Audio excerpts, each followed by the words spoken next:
হ্যাঁ, এটা রাখি সাহা। এনার মেন সমস্যা হচ্ছে লাম্বার পেন। একটু পজিশনটা দেখাও লাম্বার। হ্যাঁ, কোন পজিশনে ব্যথাটা মেনলি হচ্ছে? এই পোর্শনটাই লাম্বার ভার্টিব্রা, দুই পাশে ব্যথা আসছে, তাই তো? আচ্ছা, ঠিক আছে। এটা বেশ কয়েকদিন থেকে ভুগছে। আর যে ব্যথাটা সামনের দিকে ঝুঁকলে মনে হচ্ছে যেন কষ্টটা বেশি হচ্ছে, আর বসে থেকে উঠতে গেলেও কষ্ট। রাত্রে শুয়ে থাকলে পাশ ফিরলেও অসুবিধা হয়। আচ্ছা, এর আরেকটা জিনিস যেটা পাওয়া যায়, আরামটা পাওয়া যায় টিপলে, তাই তো? একটু ম্যাসেজ করে দিলে, একটু চাপ দিলে একটু আরাম পাওয়া যাচ্ছে।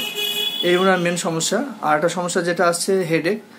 আচ্ছা, মাথার যে ব্যথাটা সেটা ডান দিকে মেনলি বেশি হচ্ছে, আর মাথা ব্যথাটা পুরো মাথায় হলেও ডান দিকটাই বেশি, আর সেটা রেডিয়েট করছে ডান মাথা দিয়ে, ডান সাইডে ঘাড়ের দিকে নেমে যাচ্ছে।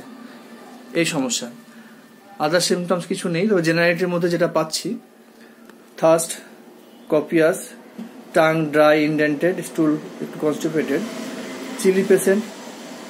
আর খাবার দাবারের মধ্যে মিষ্টি নন্দা কোনটা বেশি পছন্দ করো? তুলনামূলক দুটোই ভালো লাগে। আর মেন্টাল সিমটমসের মধ্যে একটু ইরিটেবল হয়ে গিয়েছে বর্তমানে, মেনলি ব্যথার জন্যই হয়েছে। আর সিম্প্যাথেটিক আছে বেশ, এই হচ্ছে সমস্যা। এইসব সিমটমস বেশ করে ওকে টিংচুরা সিনেক্যালি, হ্যানিম্যান টিংচুরা সিনেক্যালি 200 প্রেসক্রাইব করা হলো, ফলোড বাই 5 টার্ম। আশা করছি যে মাসেল স্টিফনেস চলে এসেছে, ব্যথা যেগুলো চলে এসেছে সেগুলো চট করে আরাম পেয়ে যাবে।